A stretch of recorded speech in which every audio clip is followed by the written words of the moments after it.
Good afternoon, ladies and gentlemen. I'm Louise Walsh, the CEO of the Future Generation companies, FGX and FGG, and I'm delighted to be here. I want to welcome you to our third Future Generation Investment Forum, our second one in Sydney.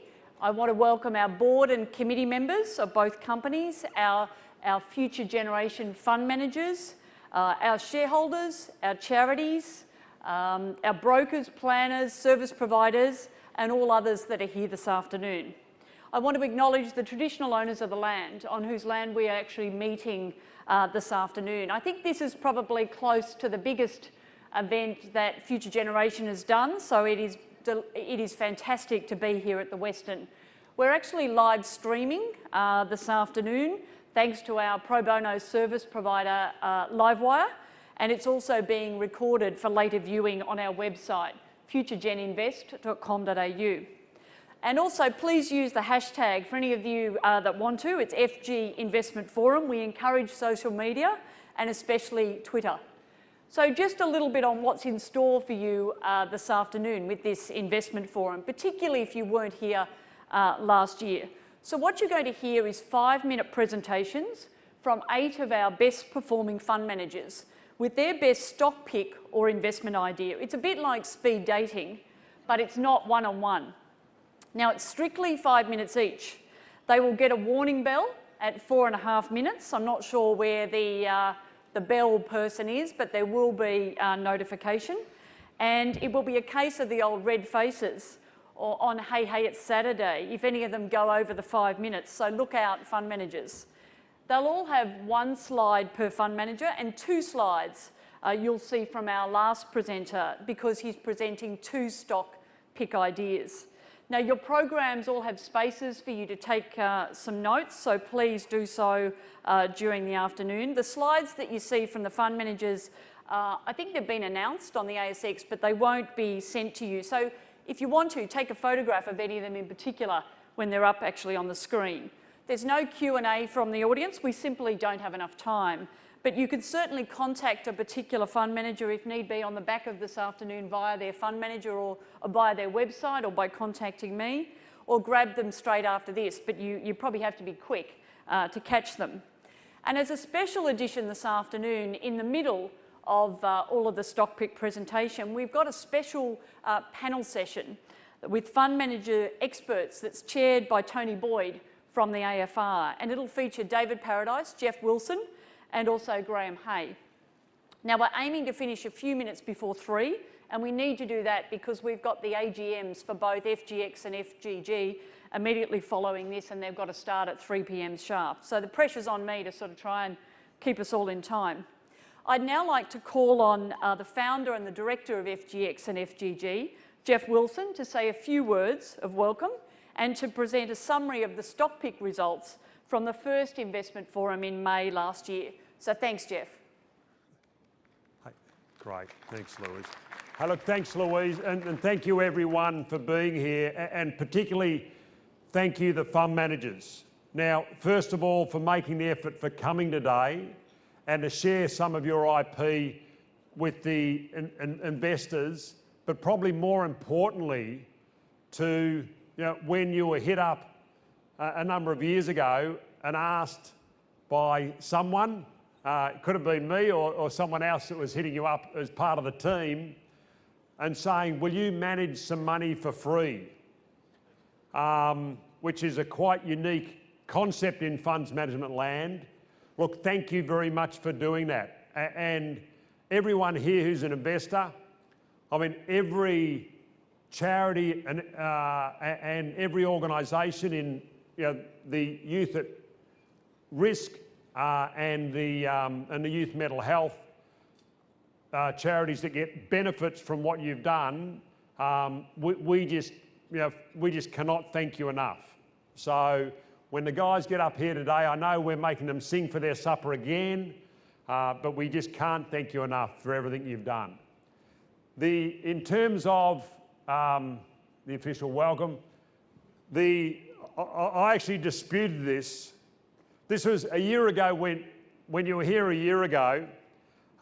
Even though I wasn't presenting, I threw a little idea in there. Mine was Afterpay. And Gabriel, he got two ideas, and one of his won. But I sent an email last night. I didn't see the answers, but I disputed it. That what day did you take it? Maybe I could have won if you took it at a different day. But anyway, look, that are the results of a year ago. To me, a really solid performance by everyone. Anyway, that's the disclaimer. Again, so I've thanked the fund managers. Now, we've got a lot of shareholders here. I want to thank you as shareholders because without you, again, this wouldn't be possible. And now because we're on a tight time frame, I'll pass it back to Louise. Thank you, Jeff. Now, we've just got a short video by Giant Steps, which is one of our FGX charities. This video was made pro bono by a production company, a couple who work for that company who have a child at Giant Steps School in Sydney. FGX seed funded the opening of Giant Steps School in Melbourne in 2016. Giant Steps are one of the 22 recipient charities that we actually support. And last year, the total donations were 6.8 million from both companies. And we're looking to grow this donation to 30 million a year within 10 years. Our total donations in the first 3 years are $13.1 million, and we've only just begun. This year, we expect the donations from the two companies will be an estimated 7.6 million. These donations, wouldn't be possible but without, as Jeff said, the incredible support of our fund managers. We've got 31 of them in total, and 11 of the best performing fund managers will be presenting today.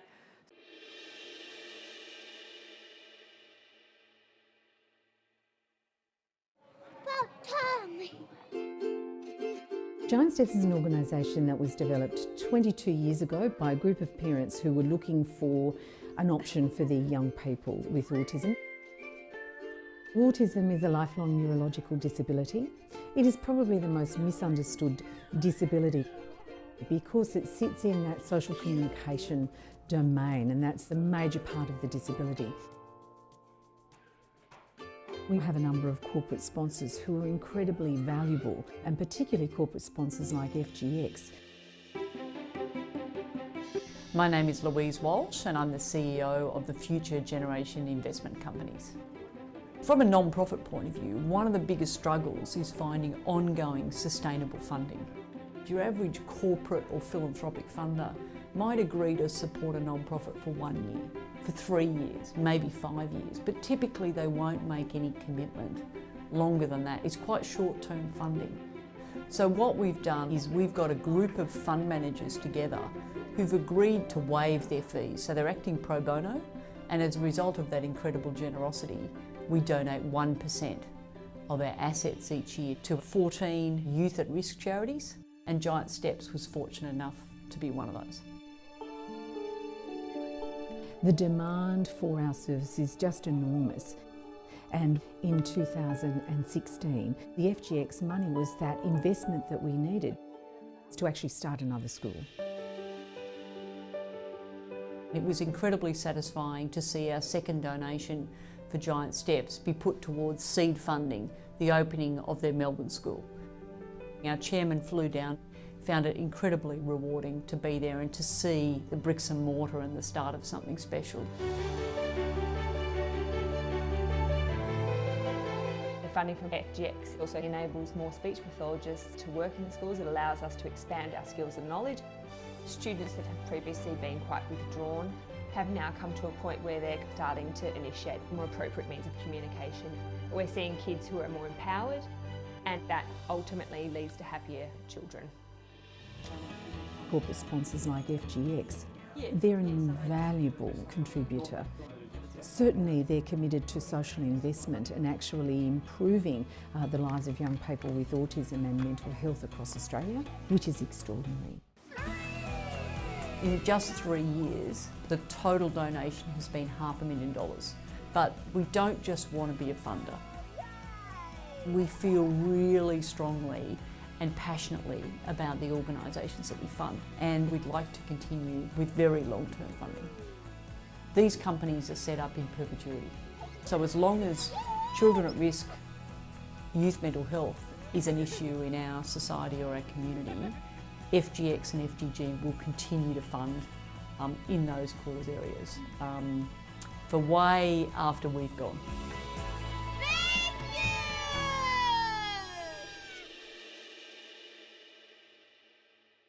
Thank you. So look, I'm going to introduce each of the fund managers now, and look, I'm not going to read their bios because let's face it, it's a bit dull. And they're actually all, it's not that they're dull, but it's in your program. So what I've asked them is to provide me with a quirky fact or two about themselves. So you can probably at the end of it rank the quirkiness of each fund manager. But we're now going to start with Catriona Burns, and she's from WAM, who is one of our FGX fund managers.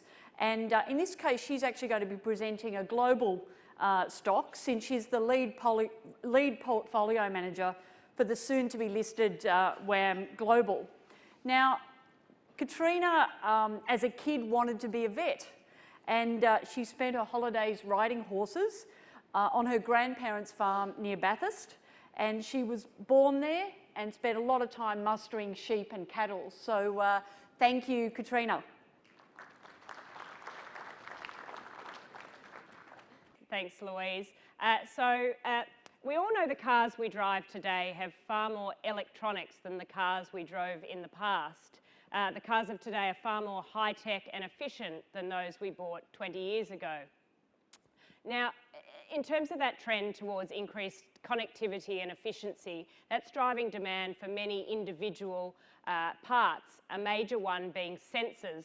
And speaking from personal experience, on Sunday I had, the dashboard light up with some unknown sensor having gone off to some issue with, the engine of my car. So, I'm sure we've all had those experiences. A major beneficiary of that trend towards increased connectivity and efficiency is Sensata Technologies. So this company is a global leader in the design and manufacture of sensors and circuit breakers. They're a US listed business and in terms of the products they produce, it's sensors that go into passenger vehicles, heavy on and off-road vehicles and various other industrial applications, including the aerospace industry. And a single plane might have up to 1,500 Sensata products in a plane. So, heavy use across many different industries. If you look at the cost of these sensors, it's very small in the scheme of the vehicle or truck, but mission critical. They don't produce the sensors, the commoditized sensors that might be the side mirror of your car or the bumper. Their sensors go into measuring such areas as tyre and brake pressure, transmission input speeds, chassis stability control. So these sensors can be life or death if things go wrong. So, in terms of this trend towards increased efficiency and connectivity, they're a key beneficiary. And as we get more autonomous vehicles, that's another key driver of this business. If you look at the history, so it's US listed, but it was originally spun out of Texas Instruments, which is a large US corporate. It spun out in 2006, and in 2010 it merged with Honeywell's sensors business to create the current Sensata Technologies business today. The management team has a long history with the business. The CEO, Martha Sullivan, was with Texas Instruments since 1984 and became CEO in 2010 and has delivered extremely great results over a long period.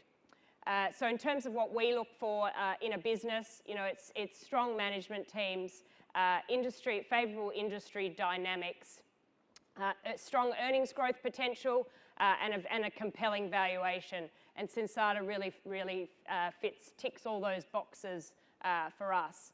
To put some numbers around sensor content, say in the passenger vehicle market, if you look at the US and Europe, An average car has about $33 worth of sensors.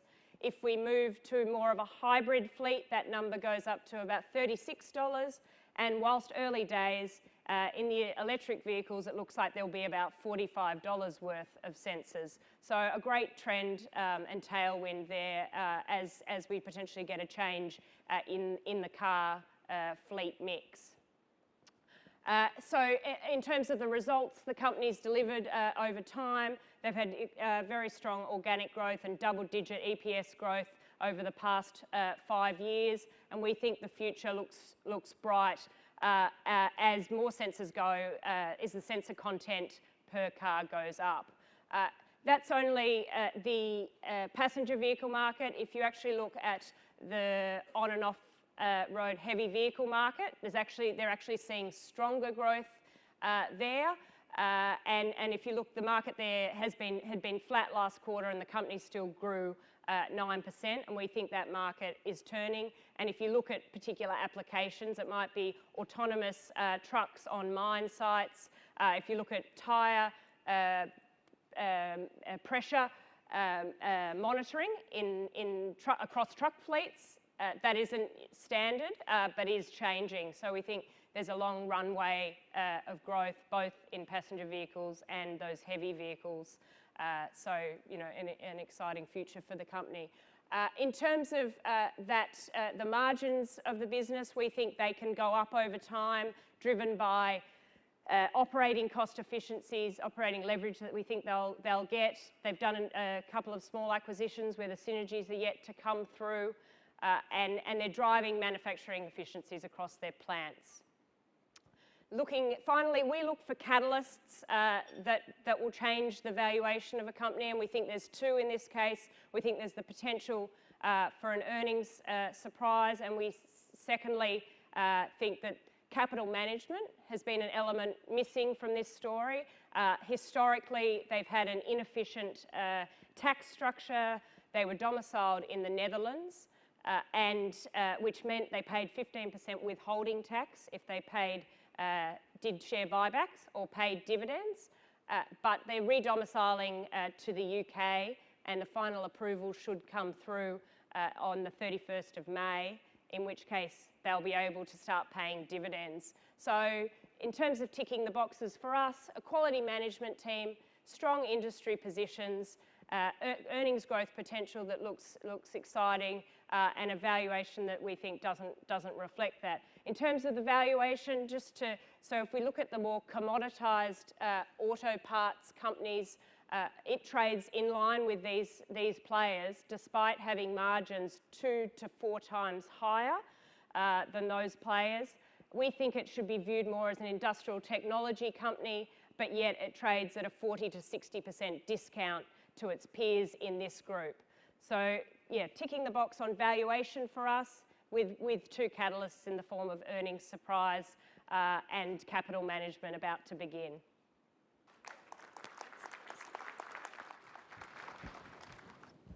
Thanks so much, Katrina, and I must say it's fabulous to have her back at WAM. I work out of the WAM office, and it certainly is fabulous to have a female in that investment team again now. So thank you. So next up we have Phil King, who's the CIO of Regal Funds Management, one of our FGX fund managers. Phil tells me that he coaches both his sons' soccer teams, and apparently they have not won a game yet. Now, I haven't dared ask Phil how long he's actually been coaching the teams, but I hope it's not years, Phil, that's all I can say. The other thing is that he loves watching, believe it or not, Bachelor in Paradise with his daughter. Now, I must tell you that he's not the only one, because Jeff Wilson is also an obsessive Bachelor fan, so he doesn't miss an episode. And in fact, the presenter, Osher Gunsberg, happens to be a board member of Sane Australia, the FGG charity, and you just heard from Jack Heath in the shareholder presentation. So please welcome Phil to the stage.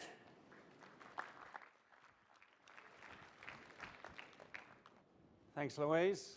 And just for the record, it's only this season that I've been coaching the boys' soccer teams, and We're very hopeful that when they do the proper grading and we get placed in a lower division that we'll finally win a few games. And I don't actually like Bachelor in Paradise, it's just a way I can spend some quality time with my teenage daughter. Now the stock I want to talk about today is the cheapest stock in the ASX 100. It trades on a PE of around 9 times, yet earnings and revenue are growing strongly. It has one of the best brand names in Australia. Qantas. Most people think of Qantas as an international airline, but this business contributes very little to earnings and very little to the valuation. The other 3 businesses are the jewels in the crown. They face much limited competition and they deserve much higher multiples. The domestic business is the bedrock of Qantas's earnings and contributes over half of the profits. Importantly, there's been some structural changes in the domestic market in Australia in the last few years. For many years, Qantas and Virgin were in a capacity war. Virgin thought it deserved 50% of the market, and as a result, capacity, which over 20 years has probably grown at 4% per annum, was growing at times at 10 to 15%. Predictably, yields fell and profits were smashed.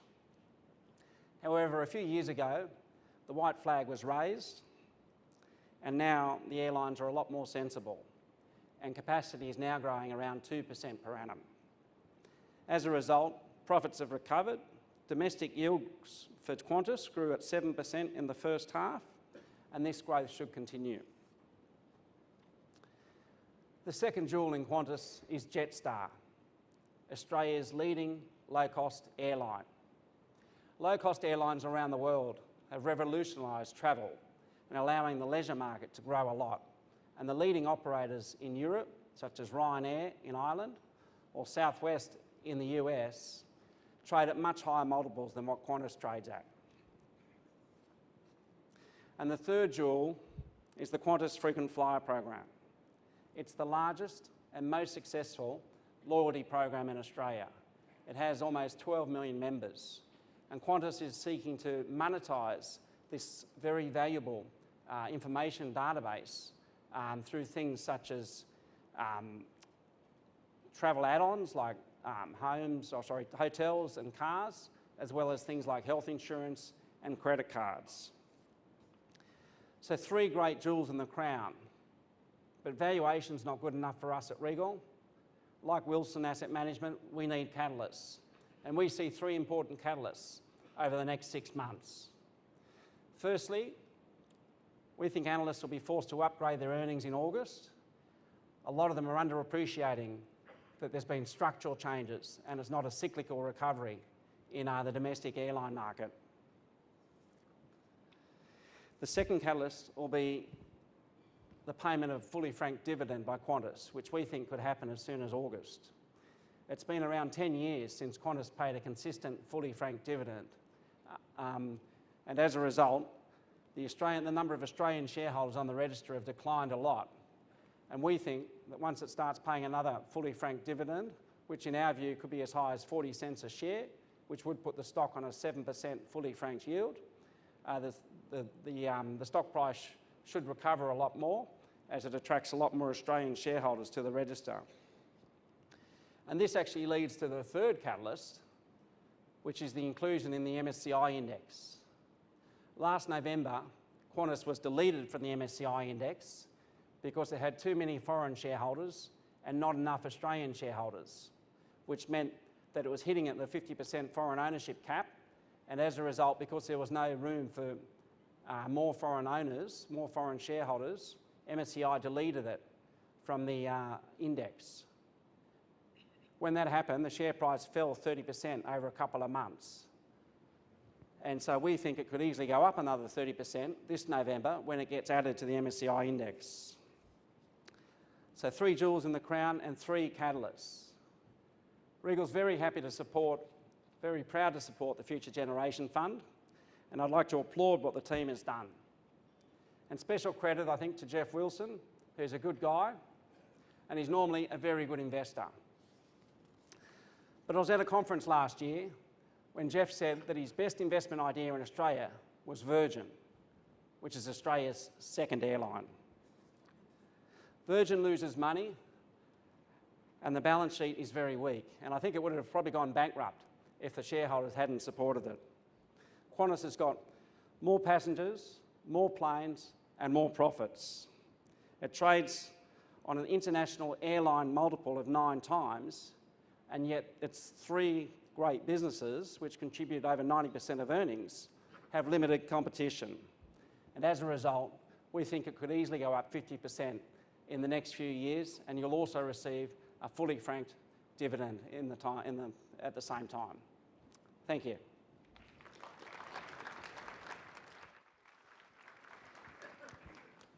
Thank you very much, Phil. You and Jeff can argue about that one later, I'm sure. So now I'd like to call to the stage Dom Giuliano. And Dom is from Magellan, one of our very valued FGG fund managers. Now, I didn't get a quirky fact from Dom himself, but I didn't have any shortage of suggestions from his colleagues at Magellan. So they tell me that he's travelled and lived in multiple countries during his working life, but the only place he has found napkins that he likes is IKEA. So that's certainly quirky. So he's shaking his head. It's not me, Dom. Thank you. Welcome. Thank you. I'll have to have a chat with some of my colleagues when I get back into the office. Always wonderful to walk up onto a stage with that welcome. So good afternoon and thank you. And look, I just want to kick off with a quote which I think many of you would recognise, and it actually comes from a fellow called John Waynecker, who was actually one of the people who kicked off department stores in the United States. And his quote was that I know that half of the money that I spend on advertising is wasted. The problem is I just don't know which half. And that was back in the 1800s. And pretty much the world's advertising market ran that way for about 150 years until a couple of decades ago. And we had a couple of very interesting technology platforms come to us. And so now companies and businesses, imagine you own a business and you want to connect with your end customer and you want to target that advertising as well as possible to that person's interests and match the products that you sell to that individual. Those platforms exist now, and I'm sure that many of you are familiar with both Google and Facebook. I'll be talking to Facebook in particular. And if I think about some of my own experiences over the last little while, going through my Facebook news feed, I've come across advertising for gym gear, which was differentiated, and shortly thereafterwards I had put in front of me some sustainable footwear made of New Zealand wool. And guess what I did for both of those? I actually clicked on both. I ended up buying both of those things. This is from 2 businesses, 2 brands I'd never heard of before, pitching to me a quality product that I ended up purchasing, and I would not have known about these companies' existence before. So these guys are actually transforming the way that merchants are connecting with the end customer, you and I. The size of these companies is breathtaking, just utterly breathtaking. So Facebook has 2.4 billion users on a monthly basis, and 2/3 of those connect with Facebook every day. That's 1.4 billion, which is an extraordinary number, and you just have to ask yourself, well, why is that? Why is it just that a handful of social media platforms actually seem to hoover up the majority of the market? And quite simply, it comes down to network effects. It's the way that the ASX work, it's the way that the payment networks work, and it's certainly what underpins the economic moat, the strength within these businesses. And the fact of the matter is that I, Dom Giuliano, want to connect with my friends and relatives and colleagues on one platform. I don't want to be posting news about myself and pictures on 10 different platforms. And guess what? All my colleagues, relatives and friends are wanting to do exactly the same thing. And it's extraordinarily painful to move those relationships to other platforms. So these guys have incredible stickiness. By the way, Facebook also happens to own Instagram. Very interesting business. There's 80 million businesses which have Facebook pages. Currently, only 6 million of them are advertising. That sounds like a path to growth to me.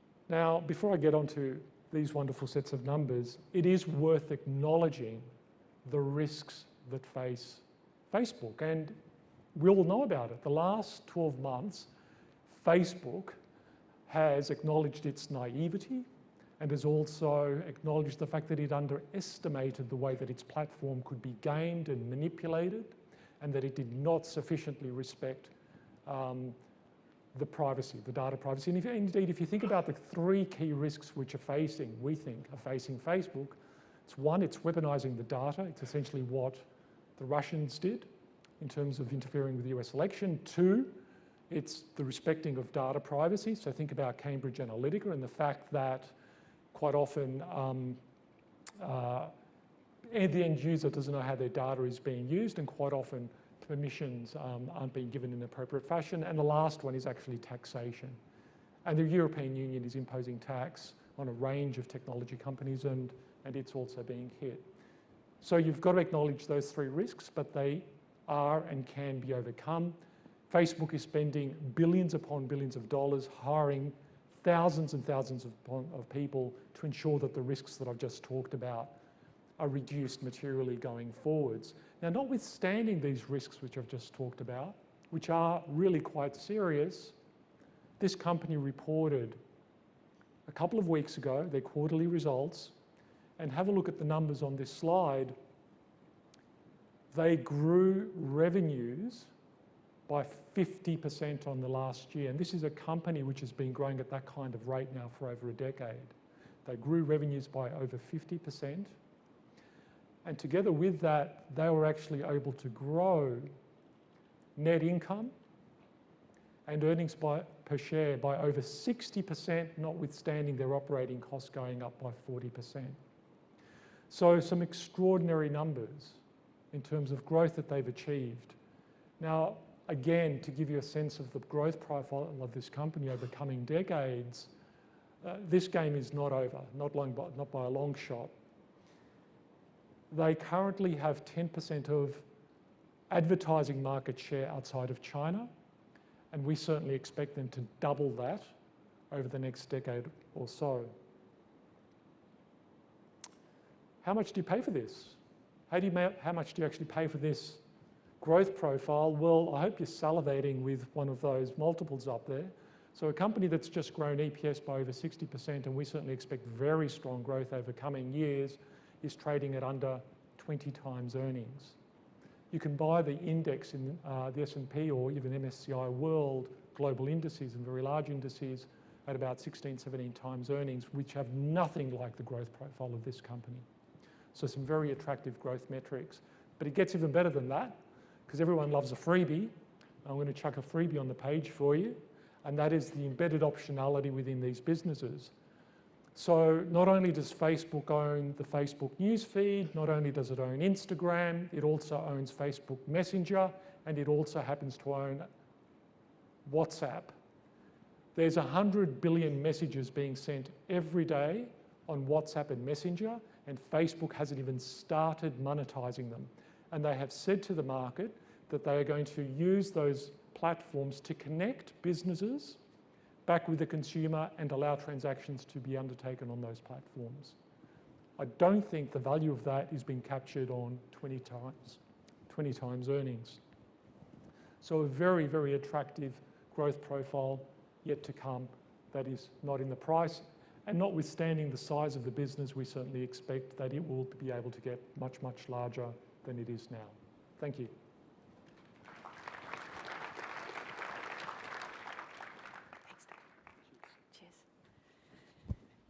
Thanks, Dom. I mean, those numbers are something else, I have to say. I mean, Facebook, it's just, it's incredible, I have to say. So now I'd like to introduce Campbell Morgan from Sandon, one of our FGX fund managers. And Campbell is the champion of consumer rights. He is a one-man consumer advocate and searcher of companies with poor consumer service. He scrutinises each bill, each increase, and seeks to ensure companies deliver what they promised him when he signs up or buys something from them. He has on speed dial the banking, energy and telco industry ombudsman, and he lodges regular justified complaints. We suspect that when companies tell us that they are recording customer service calls for training purposes, that they are using Campbell's calls for those training purposes. Put me onto your supervisor, apparently is a commonly heard refrain when he's in the Sandon office. Please welcome Campbell.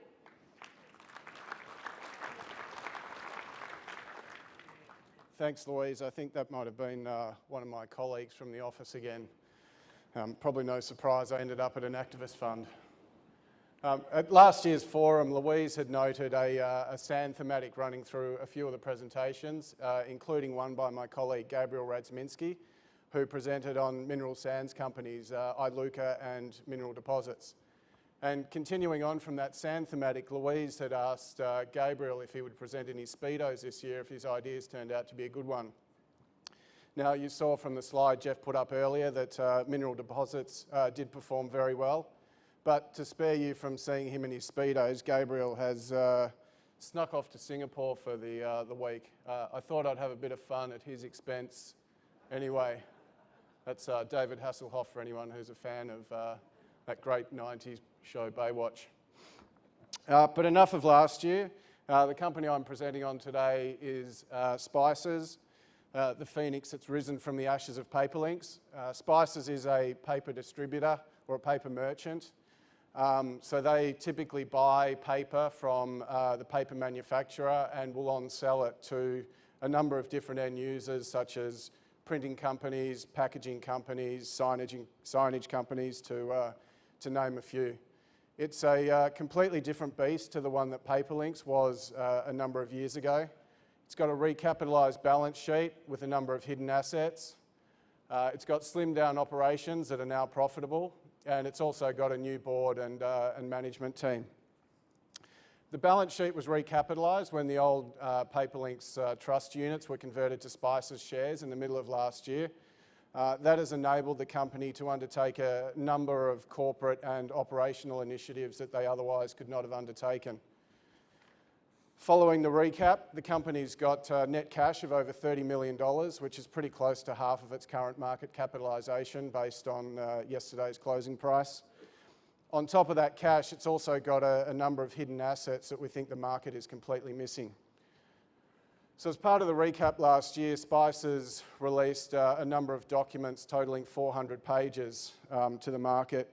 And in one of those documents, there was a comment by one of the previous directors of the company who noted that the land they have in Tasmania and Singapore is worth a whole lot more than that carried on the balance sheet. The land they have, they've got two disused mills in Tasmania, one at Wesley Vale, one at Burnie. The one at Burnie is in close proximity to the port, which happens to be the largest port in Tasmania, so very strategically located. The land in Singapore is in an industrial estate located not too far from the city centre, so again, it's well located. We've done a lot of legwork just to understand better the value of the land that Paperlinks or Spices has. We've looked through hundreds and hundreds of real estate listings. We've spoken to a number of real estate agents. We've actually looked at a few independently released reports that have been prepared for councils just to better ascertain the value of that property. And from all the legwork we've done, we're pretty comfortable that the valuation or the market value that the directors talked about in the recap docs last year, which is significantly above the balance sheet carrying value, is an accurate one. So if we adjust the balance sheet for the market value of those assets rather than the carrying value, we estimate that the tangible book value of the company is close to 6 cents per share, which is 20% above the number last reported in the accounts. But more importantly, it's also double yesterday's closing price. So a significant amount of upside there if they can realise their assets. It's no good having undervalued assets though if the company's losing money, and whilst that was previously the case for Paperlinks, it's certainly not the case for Spices today. In fiscal year 17, the company reported its first statutory profit for the first time in almost a decade. And in the first half of fiscal year 18, their underlying earnings were up by almost 40% year on year. And they're not just generating profits, they're also generating free cash that we think will find its way back into the hands of shareholders. Why do we have confidence that this will be the case? The key reason is the makeup of the board at Spices. It's one of the rare companies in Australia where the board or the directors have actually been nominated by the shareholders. Typically directors or incoming directors are nominated by existing directors and then voted upon by shareholders. At Spices, the shareholders were able to both nominate and vote for the shareholders, for the directors. So of the 6 directors of the company today, 4 of them are major shareholders of the company, and the chairman happens to be someone many of you will know well, Jonathan Trollope, who I'm not sure if Jonathan's around. Oh, there he is. No pressure, Jonathan. He's actually chairman of Spices, chairman of FGX as well, obviously. So with a very competent, responsible, reliable and shareholder-friendly board, we're very confident that any cash the company generates, both from asset sales and from operations, will find its way back into the hands of shareholders. So while Spices may have risen from the ashes of Paperlinks, we still think this phoenix has some rising to do. Thank you.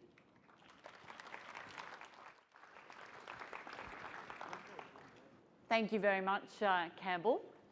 Fantastic stock to present as well, and I love the story about Gabriel as well. Now, I'd like to welcome to the stage for a panel session over the next 20 minutes or so, Tony Boyd, who will be very familiar to you as one of the most leading columnists, the AFR, and you probably all like me in that it's a must read, the back page of the AFR, and I'm not talking about Rear Window here, I'm talking about the other side.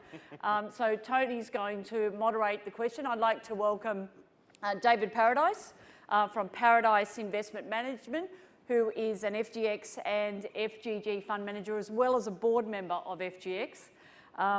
Actually, I did ask Jeff Wilson as well, and also Graham Hay from Antipodes. Now, you 3 are not going to escape the quirky facts, because I must tell you about David Paradise. So I did ask Jeff, and Jeff tells me that apparently 20 years ago, his parents were travelling in Peru, and they were on a train and apparently started talking to a guy, and believe it or not, that was sitting near them, it was David Paradise.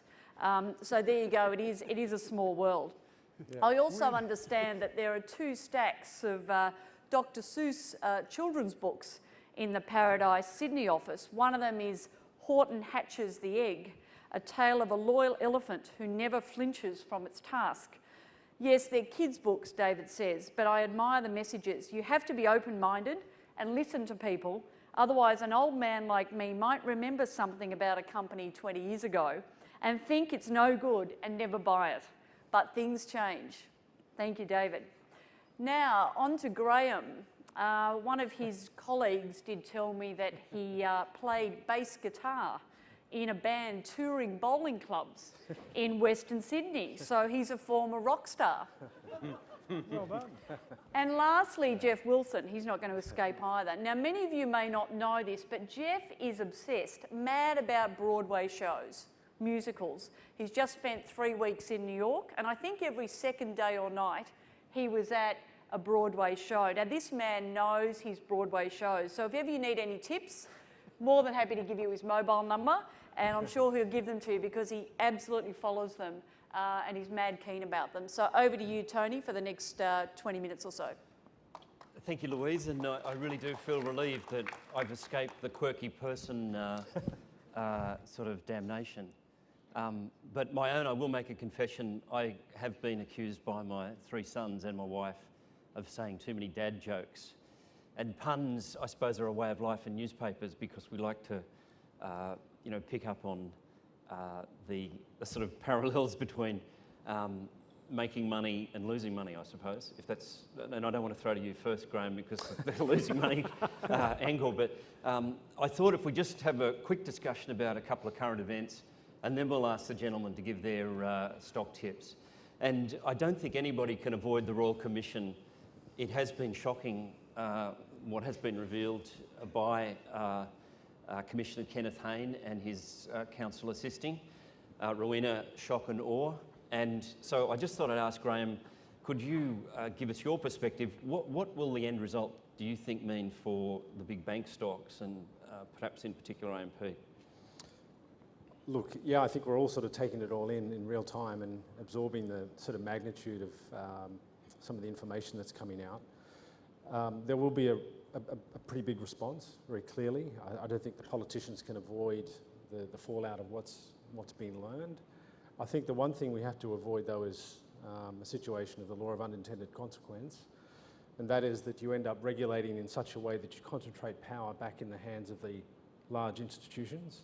I think it's in everyone's interest that the market remain very competitive and the consumers have a lot of transparency. And so we have to avoid a regulatory regime where inadvertently we take that away. So that has to be part of the thinking.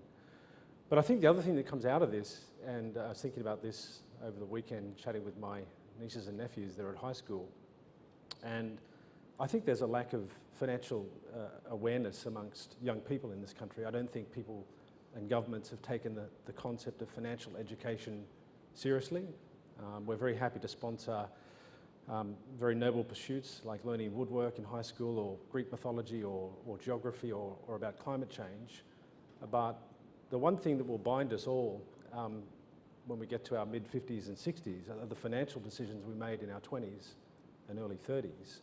So I think a lot of people are making those decisions without the requisite knowledge and education on the things that they're doing. So I think the best thing consumers can do ultimately is to be informed and educated. And I think there's a role for government and the industry perhaps to play in ensuring that that happens at a much earlier stage of life, rather than arriving at the age of 55 and with a realisation that I didn't spend a lot of time thinking about this in my 20s. So would you like to see the...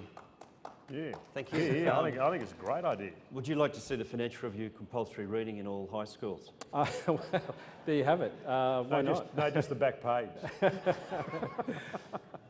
Why not? No, well, I did actually write a book once called Australia Savings in Crisis in 1994. And it was actually listed as a textbook in the one of the universities of South Australia. And I think we actually sold a couple of hundred copies there. So it was quite amazing. But otherwise, there are a lot of remaining copies of that book. There won't be a signing outside, I'm sorry. But Jeff, what do you think? I mean, AMP now below $4. This was supposed to be the greatest diversified financial institution play in Australia many years ago. Should people buy it now? I'm not sure if it ever was meant to be that. Right. I mean, the tough thing is AMP is disappointed since it listed. From my perspective. In 1998. Yeah, from my perspective. I mean, even the listing was a bit of a botch up, wasn't it? They were, yes, they. Yeah, they're buying through Deutsche, and it was weird. I mean, the tough thing is, as someone that loves to buy $1 for 50 cents, you think, well, yeah, the sort of the two topical conversations around that at the moment, and in terms of working against going where everyone doesn't want to go, that's where you tend to find value, is sort of blue sky and AMP. The problem with AMP is, like I've been doing some work with AMP, talking to the other guys in our office.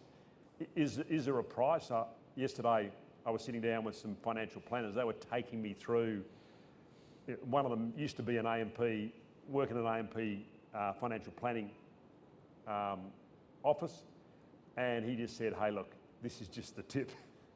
He said it is rotten all the way through. Oh, dear. That was, we're being streamed, are we? Oh, sorry. Anyway, that was... Yes.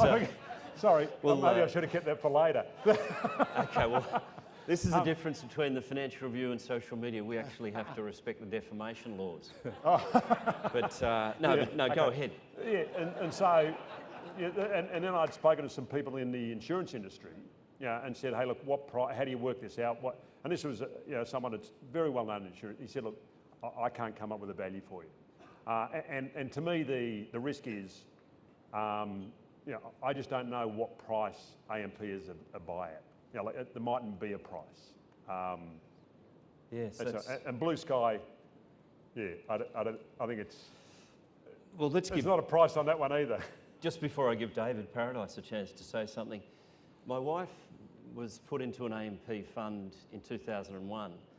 In 2003, and I don't know why it took so long, she asked me to look at a statement. And I said, you're paying some advisor fees here every quarter. Do you know this guy? And she said, no, never met him. And it turned out that this was just their business model, that every time a new client was signed up, they were basically paying an advice fee and not necessarily ever seeing the advisor. And that went on until 2005 when we took the money out of there. But David, what's your sort of view on all of this? You live in the United States, you see reforms over there trying to make it less conflicted advice. Are we heading down that road? So at my place, I always say to my guys, never take any shortcuts and always try and do the right thing. And as an active fund manager, you would hope that at the moment there's a lot of money going into passive, or there's money going to where most commission is paid, as opposed to going to the right fund manager. And at the end of the day, if that's what happens and it goes to the best performing fund managers, then it's the right thing. That's the right thing that's been done. So it's, at the end of the day, people can get away with sending money to where the highest commission is, but at the end of the day, something like this happens and everything will readjust hopefully and go to where the best stock pickers are. So. Well, perhaps while we've got you here, David, you could tell us what does make a great fund manager? What is it that the qualities that you look for and that deliver, above market returns over sustained periods? So I suppose, so the way I've picked fund managers, and we've got a few of them, a lot of the stuff has come from experience. So, I've had best fund managers are guys that are generalists. They're generally small teams, which kind of flies in the face of some of the bigger US groups. I find that when you've got a small team and people are much more accountable and they can get stocks in the portfolios, people work a lot better. I like people that focus on capital preservation, obviously, as opposed to trying to get 40, 50, 60% every year. Their focus is more on capital preservation, and then hopefully the returns over a long period of time will look after themselves. So it's really important that this specialist versus generalist people are running portfolios. So I had a guy many years ago. I employed him out of a stockbroking firm, and he focused on financial services, energy, and retail.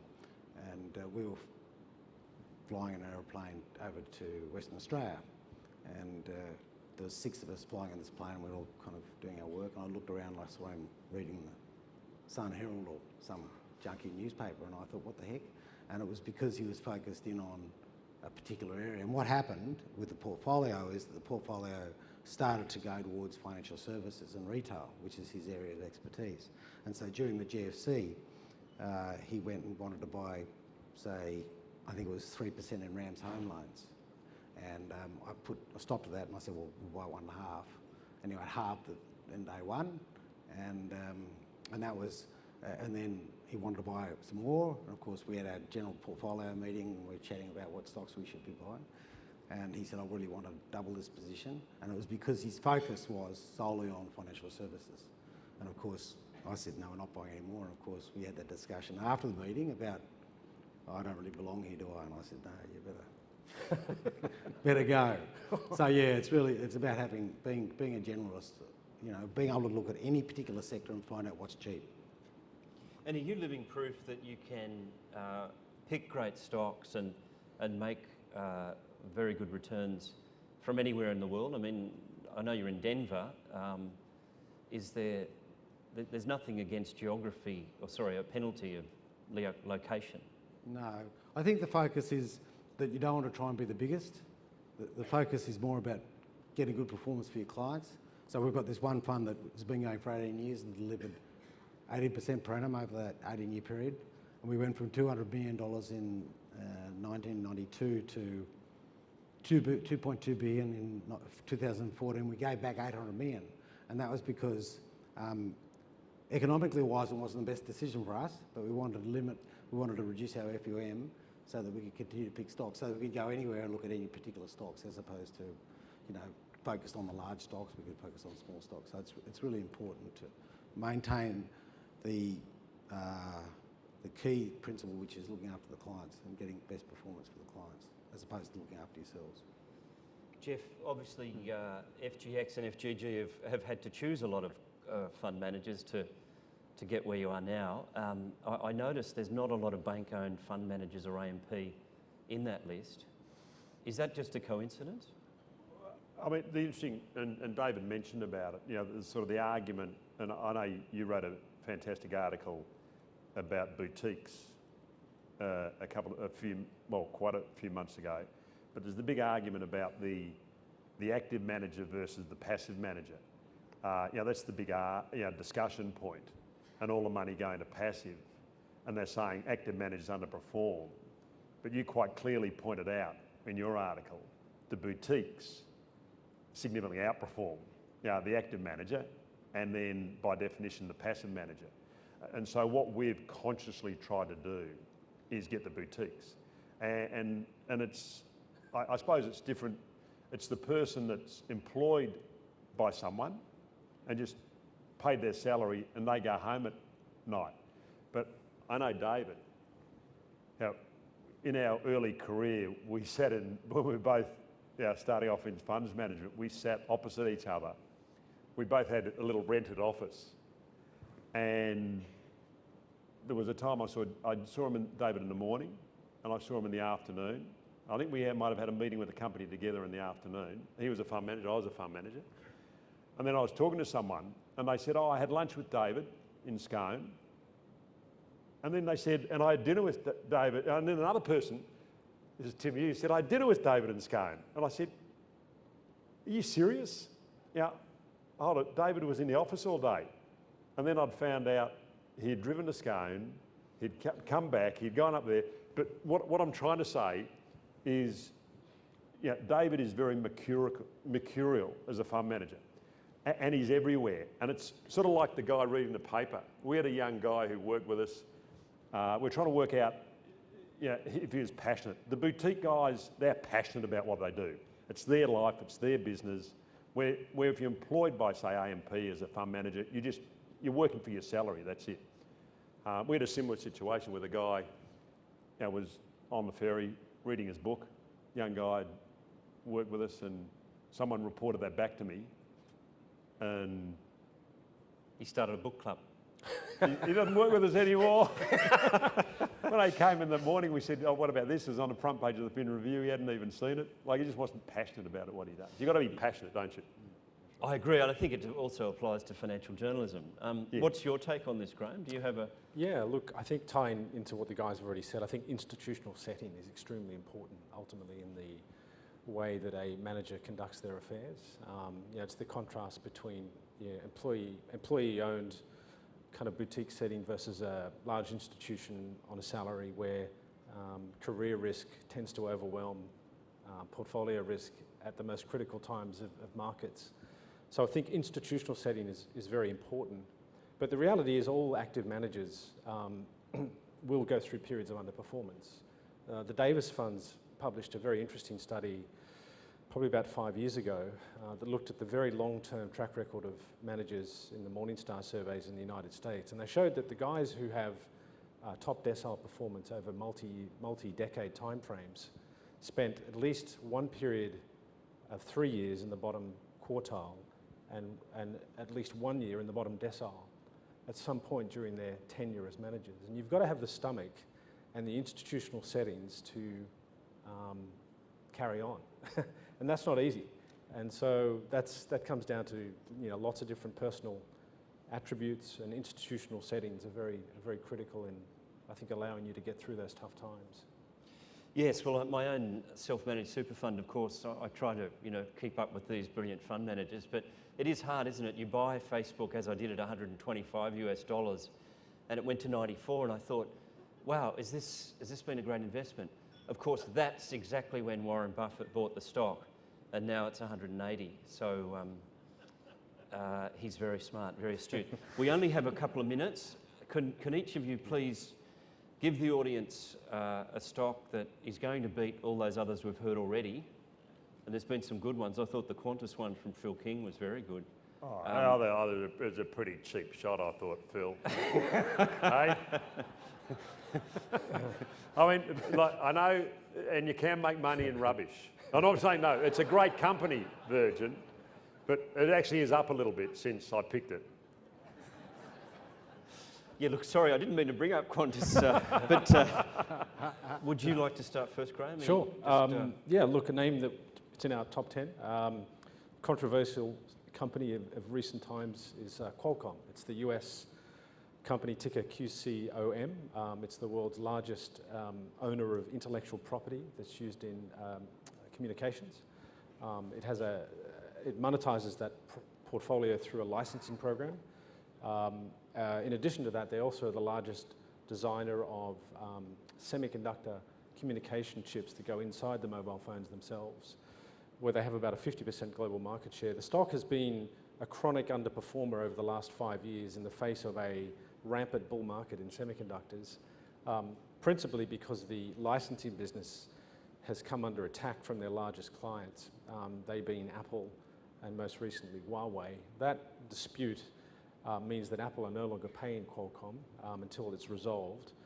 We think that ultimately gets resolved successfully, and soon to follow would be Huawei settling with them as well. So once you get that business back on track, we think the earnings power of this company is north of $7 a share. Currently the stock's in the mid-50s, so we have a stock that's potentially cheaper than Qantas, that owns some of the most important intellectual property in the world, and with a very dominant position in the design of chips that go into mobile phones. So also carries close to a 5% dividend yield, which is pretty unusual for a US company, let alone a large tech company. So we think we're pretty well underwritten by the income stream, with upside from some catalysts to do with the resolution of the disputes. Very good. Qualcomm. Jeff? Oh, I'm just checking a few stock prices. So unfortunately, mine's up a bit already. And this was 6 months ago. It was the old stock, Generation Development Group, GDG. That's an Australian one. But I'm mainly focused on global. I think an exceptional buy at the moment is Pershing Square. That's Bill Ackerman's, his hedge fund manager, is closed-end fund, trading at a 23% discount. That's Pershing. Yeah, as in Square. Pershing, yeah. Pershing. Yeah, okay. Exactly. Yeah. Pershing Square in New York. Yeah, it's a $4 billion hedge fund. If I was managing 20 bill, I'd be giving him a hard time. But that is just cheap. And it's got 9 stocks. And I visited them when I was in New York recently, and I was surprised how the guy who I was communicating with didn't know how many shareholders they had. So to me, there's a lot of opportunity there. I think there's a bit of arrogance. Yes. There, so that'll get dealt with at some point in time. So just again, buying $1 for 77 cents. Well, they made it inactivist on the register. Yeah. I think there is. Yeah, there's activists turning up. This is what I understand. And one of the big activists, I think Elliott, are on the register or looking at it, and we've seen what they can do potentially. And the other one, just with the US flavour, is I went to see Tiffany's in New York. They didn't give me any free diamonds or anything, but to me, there's an activist on the register there. They've got a new MD. He's been there for 7 months. I think there's a few things. I think it's very interesting. Cheapest of the luxury good brands. So that's a real sparkler, is it? Sorry. That joke. Yeah. David, look, we've got to wind it up now, so just what do you think? Some of my guys say to me that Emeco, which is it's terrible, usually it's a terrible business, but it's providing mining services or equipment to mining companies. It's capped at $1 billion. It's got debt of about $400 million. Is that EMECO? EMERCO. And it's got utilisation rates are very low at the moment, and it's about increasing utilisation rates. They've got a lot of free cash flow coming out of the business, which should reduce the debt. They've just been recapitalised, so it's kind of like a low point in the cycle to be buying a pretty ordinary stock. Very good, thank you. Well, we've run out of time now. We can get back to the individual fund managers and their quirky habits. So thank you. Thanks.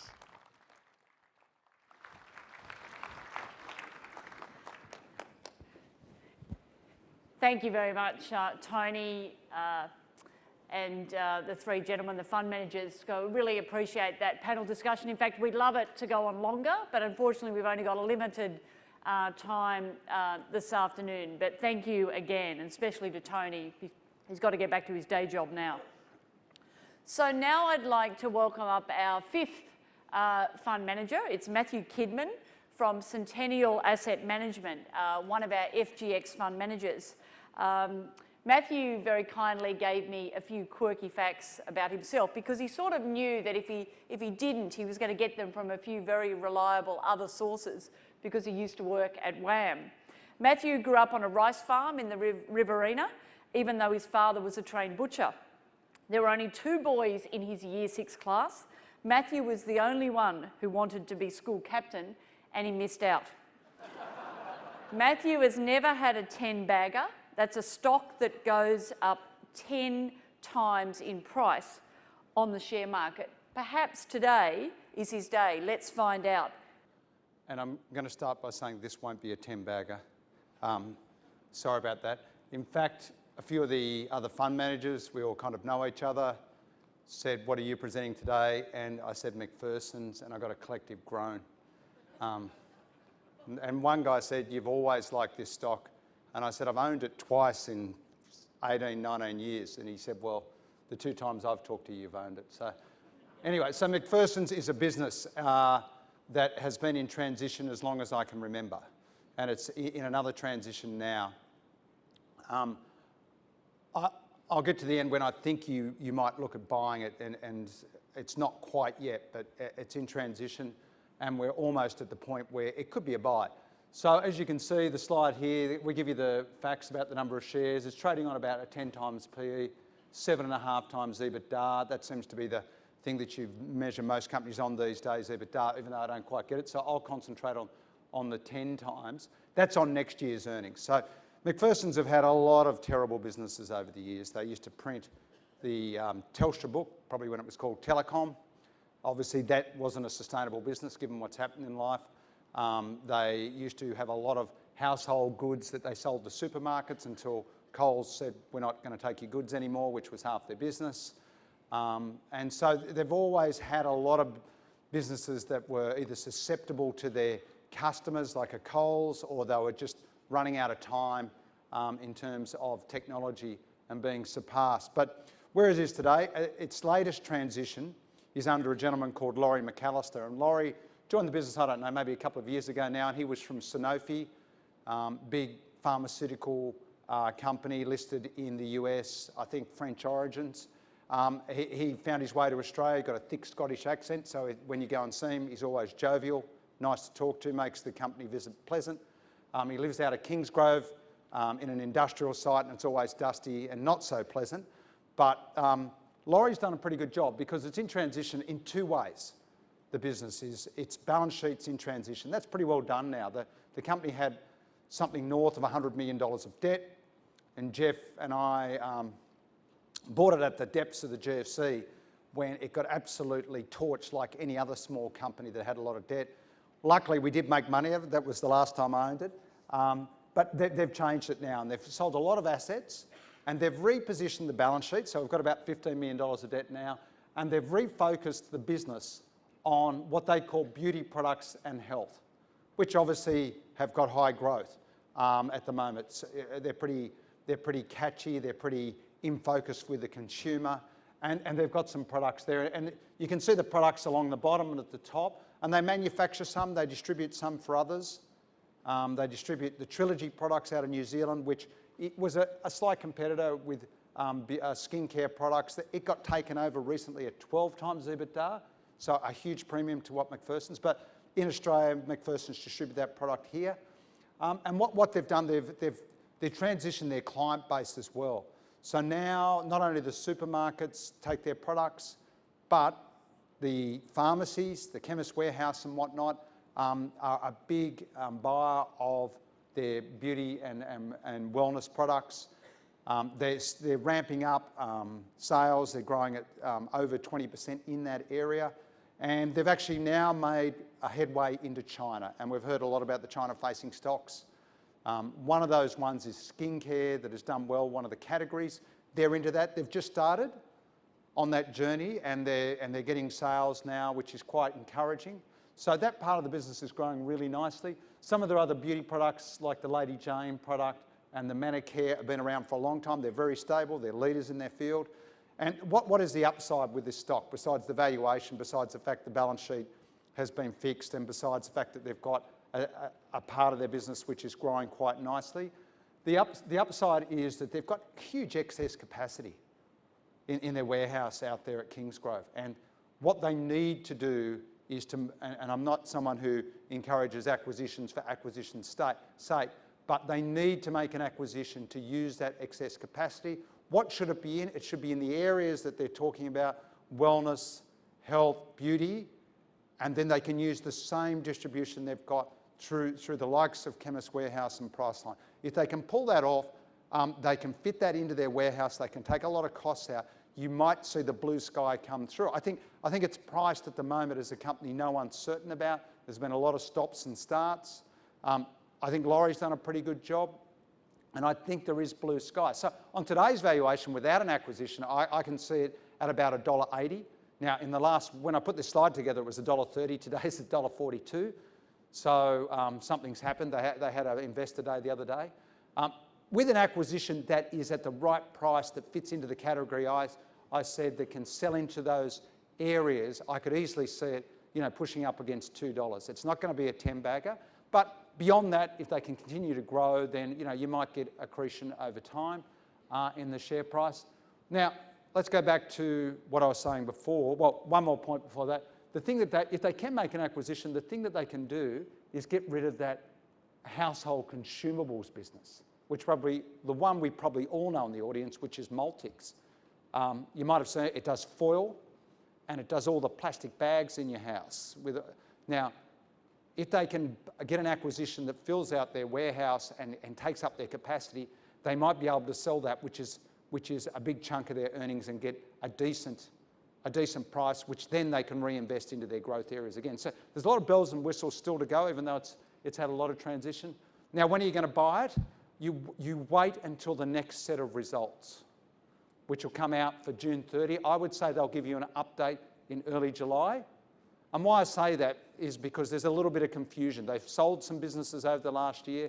There's a lot of confusion about their numbers, about the pro forma numbers on the businesses going forward. And I think you need to have a look at that. And the market, my suggestion is the market might balk at what they see, because it will be a messy result. But I think what's underneath is actually a business that is in transition, that might get it right this time, and it might be a good entry point into that market. Thanks, Louise. And I also just like to say thanks very much to Louise and the team. They're terrific. They don't make us do anything. They just say, where's your presentation? Hurry up. And they do a terrific job, and the whole cause is fantastic. And a small company like Centennial is very privileged to manage money as part of the whole Future Generation setup. Thanks, Louise. Want that? Thanks, Matthew. Thanks so much, Matthew. And if we're back up here next year, I'm sure you'll get the 10-bagger next year, if not this year. So all the best with that. So now I'd like to welcome Eric Starr from Elliston Capital, one of our FGG fund managers. Now, when Eric started work after university, he worked with a team and they all used pencils. So ever since then, Eric has used pencils for note-taking. He's always on the lookout for a great mechanical pencil. So there you have it. Please welcome Eric Starr. Great to be here with you all today. So the company I want to talk about today is called Equiniti, which is a UK listed company with $1 billion market cap, listed late 2015. This is a company we've owned for 2 years now. Think of a business that has a 50% market share, number one position in an oligopoly. Think of a business that's average client length is over 20 years. Think of a business where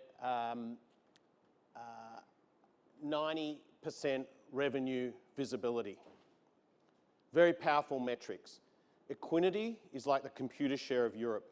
It is the largest in share registry services and employee share plans. It has, this year, been getting 80% of all IPOs listed. It's gaining share. A strong, robust, solid business. 93% cash flow conversion. What's really, really powerful about this business is that it has a whole lot of other products that it sells into that client base, that share registry client base. So it's one of the largest players in pension fund administration. It's one of the largest players in KYC software services, complaints resolution management services, such that the average client pays for 7 services. A very strong, powerful business. What did we like about it when we first bought it, aside from all of those metrics and the positioning of the business, is that it just listed and it was trading at a very low multiple. We couldn't understand why. We went and met with the company a couple of times. We just couldn't work it out, and all we could hear was that they're going to lose a couple of clients. Well, the reality was it was priced to lose a lot more than a couple of clients. And what's been great for us is since we've bought it, they've had a client retention rate of 100%, and they've actually gained share. So the share price has obviously responded really strongly. What's really interesting now is that they have recently made an acquisition, just closed in February this year, where they've purchased the 3rd largest US share registry business. Why is that exciting? They bought it in an uncontested bid from Wells Fargo. It's the Wells Fargo Share Owner Services business. It's been growing at single digits, but as you can imagine, inside of a huge corporation, it's been a small player. So what is the opportunity here for Equiniti? The opportunity for Equiniti is to take their technology platform and put all the clients from the Wells Fargo platform onto theirs. There's significant cost savings to be had from that and a better service to be provided. It then has huge cross-sell and upsell optionality. So what do I mean by that? All these other services that they've been selling to their UK clients really successfully over many, many years can be sold into the US market. And I think what's really important here is if you have a look on that slide, they may be the number 3 player, but they have got some of the biggest, best known companies in the US. So the opportunity, if management delivers here, is actually pretty enormous. The ability to increase the services that they buy is really huge. Massive embedded optionality. What's really exciting to us is we don't feel that you're paying for this at all. When you look at the valuation of Equiniti relative to global peers, it's trading at a material discount.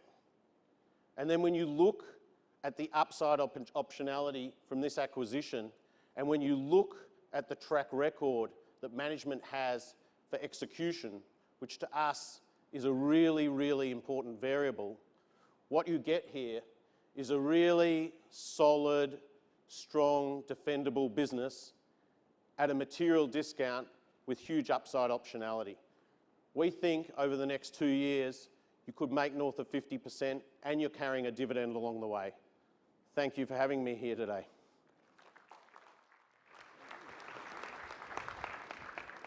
Thanks, Eric. Thanks. Good on you. Thanks. Thanks very much, Eric. Great to have you here and for your support of FGG. Now I'd like to introduce Ryan Reidler from Cooper Investors. And Cooper Investors are a very incredibly generous fund manager. They're involved in both companies, FGX and FGG. Now, Ryan, had a bit of trouble getting any quirky facts out of him. I had to even quiz him when he arrived today. He's certainly a Bombers fan. He's got a fetish for colourful socks, but I don't think they're that colourful today. And he's certainly, when he's not chasing around his two boys, he loves a round of golf. So please welcome Ryan today. Thanks, Louise. The socks are toned down today, but hopefully the stock presentation is a little more interesting. So the company I want to present to you today is one that has a fantastic customer value proposition because it allows retirees to downsize into affordable resort-style living and at the same time release a big pile of cash that can go into the bank account. Now that wonderful home that you see up there, that's part of a secure, low-maintenance community that includes facilities such as a bowling green, a Schmick clubhouse that has a heated swimming pool and an indoor cinema, and there's even a man cave out the back for the blokes. So there's something here for everyone. So what does it do? Lifestyle Communities is an owner, operator and developer of affordable seniors housing in Victoria, targeted at the over 50s market. Now, one of the things that we like about this stock is that it's what we call a niche growth company that sits in a cluster that we refer to as the ageing population. And it's in the sweet spot of two emerging trends, being the ageing baby boomers and the demand for affordable housing. And our investment proposition for the stock is centred around a unique self-funding business model, exposure to a long-term structural growth story, and the fact that it generates low-risk, inflation-protected rental income streams. And we also think it's a big positive that the co-founder and CEO owns 11.5% of the stock. So we sleep better at night knowing that he's got $60 million of his own money invested alongside shareholders. So this company operates in a really tight circle of competency. It's the only one of its peers that is solely focused on the development of residential land lease communities. And its business model is simple. Residents buy a new home typically priced at 75 to 80% of the local median house price. They then pay an ongoing weekly rent from their pension and then a deferred management fee when they finally exit the community. But the real secret sauce for this company is its ability to self-fund significant growth without the need to ask shareholders for additional equity. And it can do this because the cash that it receives from the sale of these new homes can be recycled into building the next community, which in turn adds to the growing annuity income stream. And that's that beautiful chart up there. We love it. We think it's like a stairway to heaven. And hopefully that explains to you why we think the economic engine of this business is so attractive. So in terms of value latency for this business, it comes down to the fact that the addressable market size is set to expand significantly in coming years. And here's why. Firstly, demographics. This grey tsunami that's coming is going to be a massive industry tailwind. 700 Australians are retiring each day, and the number of people aged over 65 is expected to more than double over the next 30 years.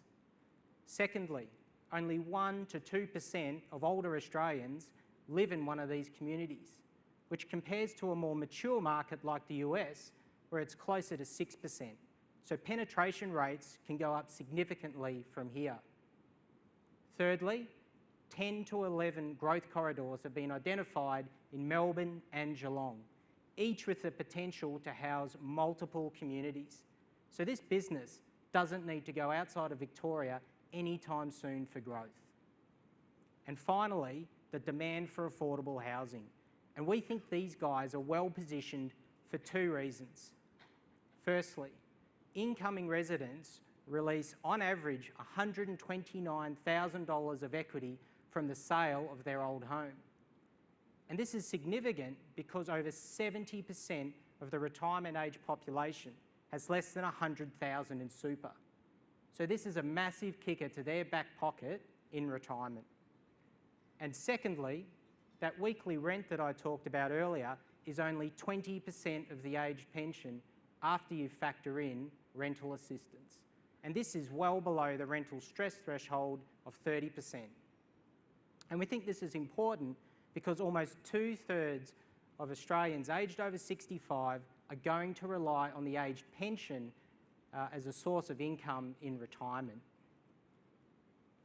So in summary, these value latencies give us confidence that this business can add 1 to 2 communities to its portfolio every year for the foreseeable future, which is not insubstantial given that they only have 16 communities today. This helps us build a pathway from the current share price of $5.35 to easily over $7 on a medium-term view. And in the meantime, we're going to collect a growing, fully franked dividend. Thanks for your time. Thank you very much, Ryan.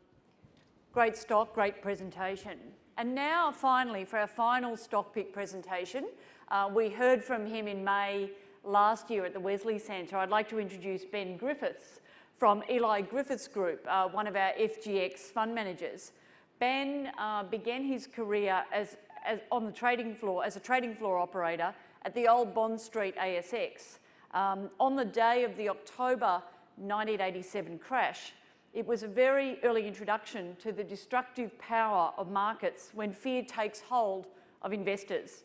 They say no one rings the bell at the top or bottom of the market, but he heard it ring that day when many investors panicked out of blue chips they had faithfully held on to for years. It turned out to be a great time to have bought and not sold. Ben has never forgotten those hours on the trading floor. Please welcome Ben.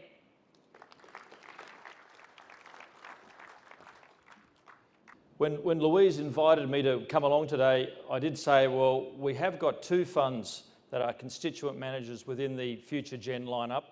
We have the Ely Griffiths Group Small Companies Fund and the Ely Griffiths Group Emerging Companies Fund, which is about 12 months old. And I said to Louise, I'll come on, but I am going to talk to 2 stocks. But she said, strictly within 5 minutes, if you don't mind, young man. So I'm doing as I'm told. David Paradise wasn't kidding when he mentioned before on that fireside chat that a good small cap manager is a manager, or a good fund manager, is a manager that lifts up rocks, keeps moving, does the work, and literally doesn't rest. Today I want to present 2 stocks to you. The first one is in our Emerging Companies Fund, and I'm going to take you underground today, ladies and gentlemen. No need for hard hats at this presentation.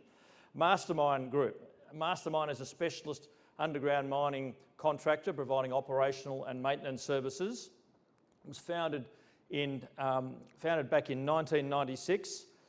Essentially, the business is now able to take advantage of the growing number of new projects in the coal industry that are coming online. Most in the room will recall that the coal industry from about 2011 through to 2016 went into a little bit of a funk. There wasn't much activity going on. There certainly was a reining in of investment, and that made for tough times for Mastermyne. Today I'm happy to say, and you can see the logos on the right-hand side, Anglo, BHP, Rio and Whitehaven, each of those groups are important customers of Mastermyne.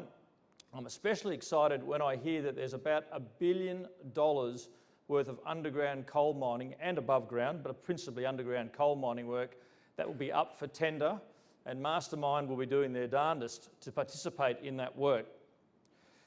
They can only do that with a healthy balance sheet, and not long ago the company was able to re-energise its balance sheet with an equity raising. So now the company is very well positioned to capitalise on its strong reputation and use its balance sheet to great effect.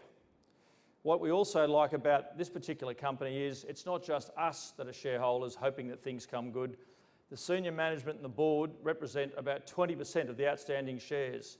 So they are, as they say, they have skin in the game. They're coming along for the journey with us. They've done the rough stuff. They went through the miserable times of 2012 to 16. We got on quite recently, so we'll take the upside if that's all right. I'm delighted to announce that the company returned to profit back in the first half of 2018, and that solid earnings trajectory, as far as we can discern, appears to be on track. I mentioned before it's an important shareholding for us in our portfolio, and we hold great confidence on its near-term outlook.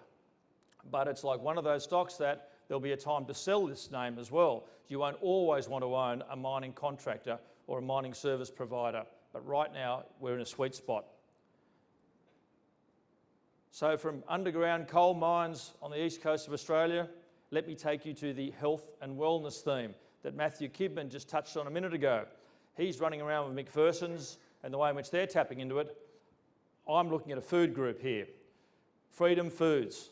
I'm sure most of you in this room here will recognise those two icons, Australia's own organic and So Natural. These are just two of the stable of food products that Freedom Foods sell.